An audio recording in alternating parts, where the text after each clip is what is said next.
मीरपुर नाम के शहर में तेजस अपनी पत्नी नीरू के साथ रहता था। पति पत्नी दोनों ही नौकरी करते थे। एक दिन तेजस गांव अपनी माँ के पास फोन करता है। हेलो, प्रणाम माँ। जीते रहो माँ, तुम दादी बनने वाली हो हैं? अरे वाह, ठीक है बेटा, मैं कल ही आती हूँ।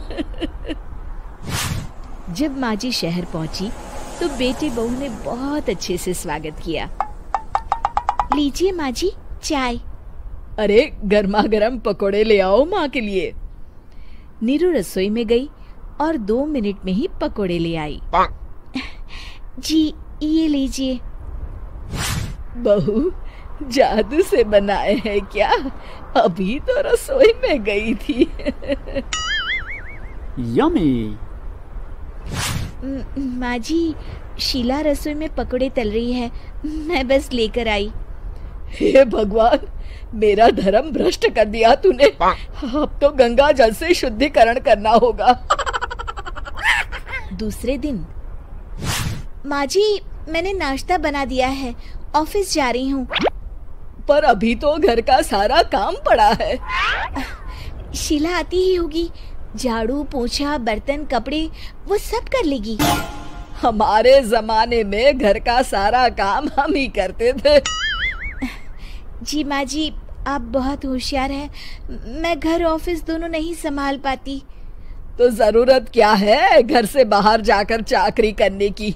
वैसे भी घर का काम खुद करने से घर में बरकत आती है, समझी? पर माँ जी। पर वर कुछ नहीं, इस महीने की पगार मिले फिर ऑफिस बंद है। हाँ। रात को नीरू तेजस से कहती है, सुनिए जी, माँ जी बोल रही थी कि मैं नौकरी छोड़ दूं। वैसे ठीक ही तो है, अभी तुम्हें आराम की जरूरत है। फिर भी आराम कहाँ, शीला को छुड़ाने के लिए बोल रही थी। तो अब 24 घंटे में इतना काम तो कर ही सकती हो। पर जॉब पसंद है मुझे, घर पर मन नहीं लगेगा। अगले दिन जब दोनों ऑफिस के लिए निकल रहे थे, मेरी तो कोई कीमत ही नहीं है इस घर में। माँ जी, आजकल महंगाई बहुत है, रहन सहन भी बदल गया है, दोनों नौकरी करते हैं तभी ठीक रहता है। अच्छा, तू कहना क्या चाहती है? मेरा बेटा तुझे बिठा के खिला नहीं सकता?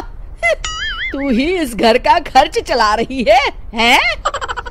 नहीं माँ जी, मेरा वो मतलब नहीं था। मतलब खूब समझती हूँ, ये बाल धूप में सफेद नहीं किए मैंने। हाँ। अब तो ये रोज का काम हो गया था। तेजस भी रोज की झिकझिक से परेशान हो गया था। एक दिन उसने कहा, नीरू, वैसे भी तुम्हें मैटरनिटी लीव मिलने वाली है, तो अभी से ही छुट्टी ले लो। पर क्या, मेरी सैलरी अच्छी खासी है। आखिर नीरू ने रिजाइन कर दिया। जब बच्चा हुआ तो घर में सब बहुत खुश हुए। कुछ दिनों बाद तेजस फाइल देख रहा था।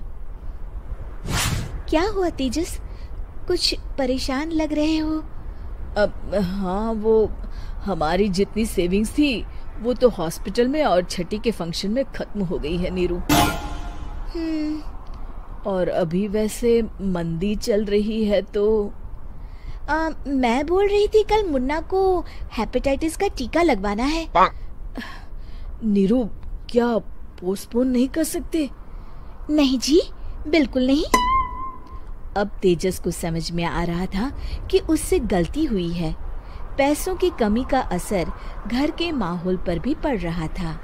अगले दिन, बेटा मेरा चश्मा और ये दवाइयाँ ले आना, पर्चा देते हुए माँ जी ने कहा। जी। तेजस, मुन्ना के लिए दूध का डिब्बा और डायपर भी ले आना, और ये किराने के सामान की लिस्ट है, इसे भी लाना है। तेजस गुस्से में लिस्ट मरोड़कर फेंकता है और चिल्लाता है, पैसे क्या पेड़ पर उगते हैं? ये ले आना, वो ले आना। अरे पर ये जरूरत का सामान ही है। वो गुस्से में बिना कुछ कहे ऑफिस चला गया। अरे लंच तो ले जाइए। नीरू दौड़कर डिब्बा पकड़ाती है। एक दिन खाना खाने के बाद, नीरू, अब तो मुन्ना कुछ बड़ा हो गया, तो अब तुम वापस ज्वाइन कर लो ना जॉब। पर इस रिसेशन में जॉब मिलना बहुत मुश्किल है। ट्राई तो करो। फिर मुन्ना, माँ जी है ना, और एक फुल टाइम मेड भी लगा लेंगे। पर माँ जी, उन्हें तो पसंद नहीं।